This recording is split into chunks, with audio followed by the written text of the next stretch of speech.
ഒരാൾ എന്റെ മേലൊരു സ്വലാത്ത് ചൊല്ലിയാൽ ഒരു മലക്കിനെ സൃഷ്ടിക്കപ്പെടുകയാണ്.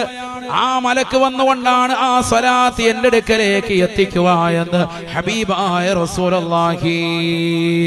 പരിശുദ്ധമാക്കപ്പെട്ട റൗളയുടെ മുന്നിലും ഒരു മലക്ക് സ്ഥിതി ചെയ്യുന്നുവത്രേ. അസ്സലാത്തു വസ്സലാമു അലൈക യാ സയ്യിദി യാ റസൂലല്ലാഹ് എന്ന ഒരു ഉമ്മ സ്വലാത്ത് ചൊല്ലിയാൽ, ഒരു സഹോദരൻ സ്വലാത്ത് ചൊല്ലിയാൽ, അവനറിയാവുന്നതാകുന്ന ഏത് സ്വലാത്തും, ഇബ്രാഹിമിയ സ്വലാത്തും മറ്റ് ഏത് സ്വലാത്തുമാകട്ടെ, അതിശ്രേഷ്ഠമായ ഇബ്രാഹിമിയ സ്വലാത്ത് തന്നെ നീ ചൊല്ലിയാൽ തന്നെ റൗളയിൽ നിലകൊള്ളുന്ന മലക്ക് പറയും, നബിയെ തങ്ങൾക്കിതാ ഇന്നാലിന്റെ മനുഷ്യൻ സലാം പറഞ്ഞിട്ടുണ്ട്, അവൻ സ്വലാത്ത് ചൊല്ലിയിട്ടുണ്ട്. ഹബീബായ റസൂലുള്ളാഹി സ്വല്ലല്ലാഹു അലൈഹി വസല്ലമ തങ്ങൾ പറയുകയാണ്, അവന് ഞാൻ സലാത്ത് സലാം മടക്കുമെന്ന് നബി മുഹമ്മദ് മുസ്തഫ.